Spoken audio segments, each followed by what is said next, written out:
എല്ലാ വിദ്യാർത്ഥികൾക്കും പുതിയൊരു വീഡിയോയിലേക്ക് സ്വാഗതം. ഈ വർഷത്തെ +1 higher secondary sports quota supplementary allotment result പ്രസിദ്ധീകരിച്ചു. വിദ്യാർത്ഥികൾക്ക് hsk.kerala.gov.in എന്നുള്ള വെബ്സൈറ്റിലൂടെ വിദ്യാർത്ഥികൾക്ക് നിങ്ങളുടെ സ്പോർട്സ് കോട്ടയുടെ സപ്ലിമെൻ്ററി അലോട്ട്മെൻറ്റ് റിസൾട്ട് പരിശോധിക്കാവുന്നതാണ്. അപ്പോൾ വിദ്യാർത്ഥികൾക്ക് ആദ്യം തന്നെ hsk.kerala.gov.in എന്നുള്ള വെബ്സൈറ്റ് ഓപ്പൺ ചെയ്യുക. ഓപ്പൺ ചെയ്ത് കഴിഞ്ഞാൽ നിങ്ങൾക്ക് കാണാൻ സാധിക്കുന്നതാണ് കാൻഡിഡേറ്റ് ലോഗിൻ സ്പോർട്സ് എന്നുള്ള ലിങ്ക് കാണാം. അപ്പോൾ നിങ്ങൾ അതിൽ ക്ലിക്ക് ചെയ്യുക. ക്ലിക്ക് ചെയ്ത് കഴിഞ്ഞാൽ നിങ്ങൾക്ക് നിങ്ങളുടെ യൂസർ നെയിമായിട്ടുള്ള ആപ്ലിക്കേഷൻ നമ്പർ, സ്പോർട്സ് കോട്ടയുടെ ആപ്ലിക്കേഷൻ നമ്പർ കൊടുക്കുക, പാസ്വേഡ് കൊടുക്കുക, അതുപോലെ തന്നെ നിങ്ങൾ ഏത് ജില്ലയിലേക്കാണോ നിങ്ങൾ അപേക്ഷ കൊടുത്തിട്ടുണ്ടായിരുന്നത് അത് കൊടുക്കുക. അതിനുശേഷം ലോഗിൻ ചെയ്യുക. ലോഗിൻ ചെയ്ത് കഴിഞ്ഞാൽ നിങ്ങൾക്ക് നിങ്ങളുടെ പ്രൊഫൈൽ പേജ് ഓപ്പൺ ആവുന്നതാണ്. അവിടെ നിങ്ങൾക്ക് കാണാൻ സാധിക്കും congratulation you have got allotment എന്ന് പറഞ്ഞുകൊണ്ട് കാണാം. അപ്പോൾ അങ്ങനെ കണ്ടിട്ടുണ്ടെങ്കിൽ നിങ്ങൾക്ക് അലോട്ട്മെൻറ്റ് കിട്ടിയെന്ന് മനസ്സിലാക്കാം. അതുപോലെ തന്നെ sorry you have no allotment എന്നാണെങ്കിൽ നിങ്ങൾക്ക് അലോട്ട്മെൻറ്റ് കിട്ടിയിട്ടില്ല എന്ന് മനസ്സിലാക്കാം. അപ്പോൾ നിങ്ങൾക്ക് അലോട്ട്മെൻറ്റ് കിട്ടിയിട്ടില്ലെങ്കിൽ നിങ്ങൾക്ക് താഴെയായിട്ട് തന്നെ സ്പോർട്സ് സപ്ലിമെൻ്ററി അലോട്ട്മെൻറ്റ് റിസൾട്ട് എന്നുള്ള ലിങ്ക് കാണാൻ പറ്റും. അപ്പോൾ അതിൽ നിങ്ങൾ ക്ലിക്ക് ചെയ്യുക. ക്ലിക്ക് ചെയ്ത് കഴിഞ്ഞാൽ നിങ്ങൾക്ക് പിന്നീട് വരുന്ന പേജിൽ നിങ്ങൾക്ക് കാണാൻ പറ്റുന്നതാണ് അലോട്ട്മെൻറ്റ് കിട്ടിയ വിദ്യാർത്ഥികൾക്ക് വ്യൂ അലോട്ട്മെൻറ്റ് ലെറ്റർ എന്നുള്ളൊരു ഓപ്ഷൻ ഉണ്ടാവും. അതുകൂടാതെ തന്നെ congratulation you have got allotment, അതുപോലെ തന്നെ ഏത് സ്കൂളിൽ ഏത് കോഴ്സിൽ എത്രാമത്തെ ഓപ്ഷനിലാണ് അലോട്ട്മെൻറ്റ് കിട്ടിയതെന്ന് കാണാൻ പറ്റും. അലോട്ട്മെൻറ്റ് കിട്ടാത്ത വിദ്യാർത്ഥികൾക്ക് സോറി എന്ന് പറഞ്ഞുകൊണ്ട് കാണാൻ പറ്റും. അതുപോലെ തന്നെ അലോട്ട്മെൻറ്റ് കിട്ടിയ വിദ്യാർത്ഥികൾക്കും കിട്ടാത്ത വിദ്യാർത്ഥികൾക്കും അവിടെ rank details, your last rank details option ഉണ്ടാവും. അതിൽ ക്ലിക്ക് ചെയ്തുകൊണ്ട് വിദ്യാർത്ഥികൾക്ക് നിങ്ങളുടെ ലാസ്റ്റ് റാങ്ക് ഡീറ്റെയിൽസ്, അത് നിങ്ങൾ ഓപ്ഷൻ വെച്ചിട്ടുള്ളതിൽ നിങ്ങളുടെ റാങ്ക് എത്രയാണ്, അതുപോലെ തന്നെ ആ ഒരു സ്കൂളിൽ നിലവിൽ ഈ ഒരു സ്പോർട്സ് കോട്ടയുടെ സപ്ലിമെൻ്ററി കിട്ടിയ വിദ്യാർത്ഥിയുടെ ഏറ്റവും ലാസ്റ്റത്തെ ആ ഒരു വിദ്യാർത്ഥിയുടെ റാങ്ക് എത്രയാണ് എന്ന് നിങ്ങൾക്ക് കാണാൻ സാധിക്കും. അപ്പോൾ അതുപോലെ തന്നെ നിങ്ങൾക്ക് ഈ ഒരു വ്യൂ അലോട്ട്മെൻറ്റ് ലെറ്റർ ഓപ്ഷൻ ഉള്ള വിദ്യാർത്ഥികൾ ആ ഒരു അലോട്ട്മെൻറ്റ് ലെറ്റർ ഡൗൺലോഡ് ചെയ്തെടുക്കുക. അപ്പോൾ അലോട്ട്മെൻറ്റ് കിട്ടിയെന്നുള്ളതിൻ്റെ തെളിവാണ് വ്യൂ അലോട്ട്മെൻറ്റ് ലെറ്റർ എന്നുള്ള ഒരു ലിങ്ക് കാണുന്നത്. അപ്പോൾ അതിൽ ക്ലിക്ക് ചെയ്തുകൊണ്ട് നിങ്ങളുടെ അലോട്ട്മെൻറ്റ് ലെറ്റർ ഡൗൺലോഡ് ചെയ്തെടുക്കുക. അപ്പോൾ അലോട്ട്മെൻറ്റ് ലെറ്റർ ഡൗൺലോഡ് ചെയ്തെടുത്തതിന് ശേഷം വിദ്യാർത്ഥികൾ ജൂൺ 26 വൈകുന്നേരം 4 മണിക്കുമായിട്ട് വിദ്യാർത്ഥികൾ അലോട്ട്മെൻറ്റ് ലഭിച്ച സ്കൂളിൽ പോയിട്ട് അഡ്മിഷൻ നേടുക. അലോട്ട്മെൻറ്റ് ലഭിച്ച സ്കൂളിൽ അഡ്മിഷൻ നേടിയിട്ടില്ലെങ്കിൽ അലോട്ട്മെൻറ്റ് നഷ്ടപ്പെടുന്നത് ആയിരിക്കും. ആ ഒരു കാര്യം നിങ്ങൾ ശ്രദ്ധിക്കുക. അപ്പോൾ ഇനി വിദ്യാർത്ഥികൾക്ക് വേണ്ടിയുള്ള ഇൻസ്ട്രക്ഷൻസ് നോക്കാം. അതുപോലെ തന്നെ നിങ്ങൾക്ക് സ്പോർട്സിൻ്റെ റാങ്ക് ലിസ്റ്റ് മനസ്സിലാക്കുന്നതിനായിട്ട് സ്പോർട്സ് റാങ്ക് ലിസ്റ്റ് എന്നുള്ളൊരു ലിങ്ക് കൊടുത്തിട്ടുണ്ട്. അപ്പോൾ അതിൽ ക്ലിക്ക് ചെയ്യുക. അതിനുശേഷം നിങ്ങൾ ഏത് ജില്ലയിലാണോ നിങ്ങൾ അപേക്ഷിച്ചത് ആ ഒരു ജില്ല സെലക്ട് ചെയ്ത് കൊടുക്കുക. അപ്പോൾ അതിൻ്റെ താഴെയായിട്ട് തന്നെ നിങ്ങൾക്ക് ആ ഒരു സ്കൂളല്ല ആ ഒരു ജില്ലയിൽ ആ ഒരു അപേക്ഷ സമർപ്പിച്ച വിദ്യാർത്ഥികളുടെ rank, application number, sports number, പേര്, best score, event type, new record, അതുപോലെ DOB, അതുപോലെ തന്നെ ക്യാപ്റ്റൻസി, അതുപോലെ തന്നെ ഇവൻറ്റ്സ് കൗണ്ട് എന്നിങ്ങനെയൊക്കെയുള്ള ആ ഒരു ഡീറ്റെയിൽസ് റാങ്ക് ലിസ്റ്റിൽ കൊടുത്തിട്ടുണ്ട്. അപ്പോൾ നിങ്ങൾക്ക് ആ ഒരു റാങ്ക് ലിസ്റ്റ് വേണമെങ്കിൽ നിങ്ങൾക്ക് പരിശോധിക്കാവുന്നതാണ്. അപ്പോൾ ഇനി വിദ്യാർത്ഥികൾ ശ്രദ്ധിക്കേണ്ടത് ഇതുമായി ബന്ധപ്പെട്ട് വിദ്യാർത്ഥികളുടെ ഇൻസ്ട്രക്ഷൻസ് ആണ്. ഇതുമായി ബന്ധപ്പെട്ടുള്ള ഇൻസ്ട്രക്ഷൻസ് വെബ്സൈറ്റിൽ കൊടുത്തിട്ടുണ്ട്. അപ്പോൾ നമുക്ക് ആ ഒരു ഇൻസ്ട്രക്ഷൻസ് കൂടി നമുക്ക് നോക്കാം. അപ്പോൾ അലോട്ട്മെൻറ്റ് ലഭിച്ച വിദ്യാർത്ഥികൾ ജൂൺ 26 വൈകുന്നേരം 4 മണിക്കുമ്പായിട്ട് അഡ്മിഷൻ നേടേണ്ടതാണ്. അപ്പോൾ ഇനി ഇതുമായി ബന്ധപ്പെട്ട് വിദ്യാർത്ഥികൾക്കുള്ള ഇൻസ്ട്രക്ഷൻസ് നമുക്ക് നോക്കാം. Sports quota supplementary allotment result 2025 June 24 രാവിലെ 10 മണി മുതൽ പ്രവേശനം സാധ്യമാവും വിധം പ്രസിദ്ധീകരിച്ചിട്ടുണ്ട്. അതായത് ഓൾറെഡി പ്രസിദ്ധീകരിച്ചു കഴിഞ്ഞു.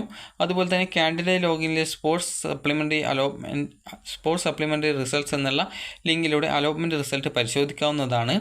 അലോട്ട്മെൻറ്റ് ലഭിച്ചവർ പ്രസ്തുത പേജിൽ നിന്നും അലോട്ട്മെൻറ്റ് ലെറ്റർ എടുക്കുന്ന ലിങ്കിലൂടെ 2 പേജുള്ള അലോട്ട്മെൻറ്റ് ലെറ്റർ പരിശോധിച്ച് പ്രവേശനത്തിന് ഹാജരാവേണ്ട ദിവസവും സ്കൂളും പ്രവേശനത്തിന് വേണ്ട രേഖകളും കൃത്യമായി മനസ്സിലാക്കണം. അലോട്ട്മെൻറ്റ് ലഭിച്ച സ്കൂളിൽ നിന്നും അഡ്മിഷൻ സമയത്ത് പ്രിൻ്റ് എടുത്ത് നിങ്ങൾക്ക് അലോട്ട്മെൻറ്റ് ലെറ്റർ പ്രിൻ്റ് എടുത്ത് തരുന്നതാണ്. അതുപോലെ അലോട്ട്മെൻറ്റ് ലഭിക്കുന്ന വിദ്യാർത്ഥികൾ സ്ഥിര പ്രവേശനം നേടണം. അതായത് പെർമനൻറ്റ് അഡ്മിഷനാണുള്ളത്. അപേക്ഷകർ തങ്ങൾ അപേക്ഷിച്ച ഓരോ സ്കൂളിലെയും കാറ്റഗറി തിരിച്ചുള്ള അവസാന റാങ്ക് വിവരങ്ങൾ പരിശോധിക്കാവുന്നതാണ്. സ്പോർട്സ് കോട്ടയിലെ അവസാന അലോട്ട്മെൻറ്റാണിത്. അലോട്ട്മെൻറ്റ് ലഭിക്കുന്ന വിദ്യാർത്ഥികളെല്ലാം 2025 ജൂൺ 26 വൈകുന്നേരം 4 മണിക്കുമ്പായിട്ട് തന്നെ സ്കൂളുകളിൽ പ്രവേശനത്തിന് ഹാജരാവണം. അലോട്ട്മെൻറ്റ് ലെറ്ററിൻ്റെ 1ാമത്തെ പേജിൽ ഹാജരാക്കുന്ന രേഖകളുടെ വിവരങ്ങളും പഠനത്തിനായി തിരഞ്ഞെടുക്കുന്ന 2ാം ഭാഷയും രേഖപ്പെടുത്തി വിദ്യാർത്ഥിയും രക്ഷകർത്താവും ഒപ്പുവെച്ചിട്ടുണ്ടായിരിക്കണം. അതുപോലെ തന്നെ യോഗ്യതാ സർട്ടിഫിക്കറ്റ്, TC, സ്വഭാവ സർട്ടിഫിക്കറ്റ്, വിടുതൽ സർട്ടിഫിക്കറ്റ് എന്ന് പറഞ്ഞാൽ TC ആണ്. അതുപോലെ സ്കോർ കാർഡിൽ ഉൾപ്പെടുത്തിയിട്ടുള്ള സ്പോർട്സ് മികവുകളുടെ ഒറിജിനൽ സർട്ടിഫിക്കറ്റ്, അസൽ സർട്ടിഫിക്കറ്റ് എന്ന് പറഞ്ഞാൽ ഒറിജിനൽ സർട്ടിഫിക്കറ്റ് എന്നാണ് ഉദ്ദേശിക്കുന്നത്, എന്നിവ ഹാജരാക്കണം.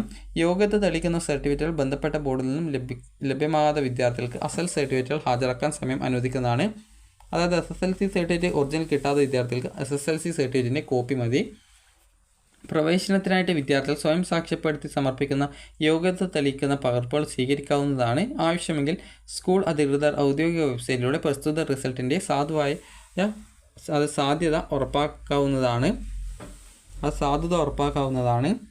പ്രവേശന സമയത്ത് TCയുടെയും അതുപോലെ തന്നെ സ്വഭാവ സർട്ടിഫിക്കറ്റിൻ്റെയും ഒറിജിനൽ നിർബന്ധമായിട്ടും ഹാജരാക്കണം. അപ്പോൾ വിദ്യാർത്ഥികൾ അഡ്മിഷൻ സമയത്ത് നിങ്ങളുടെ സ്വഭാവ സർട്ടിഫിക്കറ്റും അതുപോലെ തന്നെ TCയും നിർബന്ധമായിട്ടും ഹാജരാക്കേണ്ടതാണ്. ഇനി വിദ്യാർത്ഥികൾ അഡ്മിഷൻ സമയത്ത് എന്തൊക്കെ ഡോക്യുമെൻറ്റ്സാണ് കൊണ്ടുപോകേണ്ടത് എന്ന് പറയാം. ഒന്നാമത്തേത് വിദ്യാർത്ഥികളുടെ അലോട്ട്മെൻറ്റ് കിട്ടിയതിൻ്റെ തെളിവായിട്ടുള്ള അലോട്ട്മെൻറ്റ് ലെറ്ററാണ്. രണ്ടാമത്തേത് SSLC സർട്ടിഫിക്കറ്റിൻ്റെ കോപ്പിയാണ്. അടുത്തത് TCയാണ്, അത് സ്വഭാവ സർട്ടിഫിക്കറ്റാണ്. അതുപോലെ തന്നെ ടൈ ബ്രേക്ക് സർട്ടിഫിക്കറ്റാണ്. അതുപോലെ തന്നെ ബോണസ് പോയിൻറ്റ് സർട്ടിഫിക്കറ്റ് ഉണ്ടെങ്കിൽ അത് ആ ഒരു സർട്ടിഫിക്കറ്റാണ്. അതുപോലെ തന്നെ ആധാർ കാർഡിൻ്റെ കോപ്പി, അതുപോലെ തന്നെ നിങ്ങളുടെ 2 പാസ്പോർട്ട് സൈസ് ഫോട്ടോ, അതുപോലെ തന്നെ വിദ്യാർത്ഥികളുടെ ഈ ഒരു സ്പോർട്സ് കോട്ടയിൽ നിങ്ങൾക്ക് എന്തെങ്കിലും സ്പോർട്സ് അച്ചീവ്മെൻറ്റ് രജിസ്ട്രേഷൻ നിങ്ങൾ ചെയ്തിട്ടുള്ളതുകൊണ്ട് സ്കോർ കാർഡ് കിട്ടിയിട്ടുണ്ടാകും. അപ്പോൾ ആ ഒരു സ്കോർ കാർഡ് എടുക്കണം. അതുപോലെ തന്നെ സ്പോർട്സ് അച്ചീവ്മെൻറ്റ് രജിസ്ട്രേഷൻ ചെയ്യുമ്പോൾ നൽകിയിട്ടുണ്ടായിരുന്ന ആ ഒരു ഡോക്യുമെൻറ്റ്സ്, അത് എന്തൊക്കെ സർട്ടിഫിക്കറ്റാണ് സ്പോർട്സ് അച്ചീവ്മെൻറ്റ് രജിസ്ട്രേഷൻ ചെയ്യാനായിട്ട് കൊടുത്തിട്ടുണ്ടായിരുന്നത്, അത് ആ ഒരു ഡോക്യുമെൻറ്റ്സ് എടുക്കണം. അതുപോലെ തന്നെ നിങ്ങൾ EWS വിഭാഗം റിസർവേഷനുള്ള വിദ്യാർത്ഥികളാണെങ്കിൽ EWS സർട്ടിഫിക്കറ്റ്, അതുപോലെ നിങ്ങൾക്ക് വേറെ എന്തെങ്കിലും റിസർവേഷൻ ഉണ്ടെങ്കിൽ ആ ഒരു റിസർവേഷൻ ഡോക്യുമെൻറ്റ്സ്, അതുപോലെ തന്നെ അഡ്മിഷൻ ഫീസ്, അതായത് ഫീസ് വേണം. അതുപോലെ തന്നെ അത് ഇത്രയുമാണ് നിങ്ങൾക്ക് വേണ്ടത്. അതുപോലെ തന്നെ PTA ഫണ്ട് അതുപോലെയുള്ള ഫീസും കാര്യങ്ങളൊക്കെ നിങ്ങളുടെ അലോട്ട്മെൻറ്റ് ലെറ്റർ കൃത്യമായിട്ട് രേഖപ്പെടുത്തിയിടാം. അപ്പോൾ അത് എത്ര രൂപയാണോ അതിൽ പറഞ്ഞിട്ടുള്ളത് അതൊക്കെ എടുക്കുക. അതുപോലെ തന്നെ നിങ്ങൾ അലോട്ട്മെൻറ്റ് കിട്ടിയ ആ ഒരു സ്കൂളിൽ പെർമനൻറ്റ് അഡ്മിഷൻ എടുക്കുകയാണ് ചെയ്യേണ്ടത്. അതുപോലെ തന്നെ ആ ഒരു സ്കൂൾ തന്നെ മതി, ഇപ്പോൾ കിട്ടിയ ആ ഒരു കോഴ്സ് തന്നെ മതി എന്നാണെങ്കിൽ യൂണിഫോം വാങ്ങിക്കുക. അതല്ല ട്രാൻസ്ഫറിന് അപേക്ഷിക്കുന്ന വിദ്യാർത്ഥികളാണെങ്കിൽ ഇപ്പോൾ യൂണിഫോം വാങ്ങിക്കേണ്ടതില്ല. അപ്പോൾ വിദ്യാർത്ഥികൾക്ക് ഒരു ജൂൺ 26-ാം തീയതി വൈകുന്നേരം 4 മണിക്കുമ്പായിട്ട് വിദ്യാർത്ഥികൾ അലോട്ട്മെൻറ്റ് ലഭിച്ച് ആ ഒരു സ്കൂളിൽ പോയിട്ട് അഡ്മിഷൻ നേടേണ്ടതാണ്. അഡ്മിഷൻ നേടിയിട്ടില്ലെങ്കിൽ ലഭിച്ച സീറ്റ് നഷ്ടപ്പെടുന്നതായിരിക്കും. അപ്പോൾ വിദ്യാർത്ഥികൾക്ക് ഈ ഒരു വീഡിയോ ഉപകാരപ്രദമായിട്ടുണ്ടെങ്കിൽ ലൈക്ക് ചെയ്യുക, ഷെയർ ചെയ്യുക. Thank you for watching.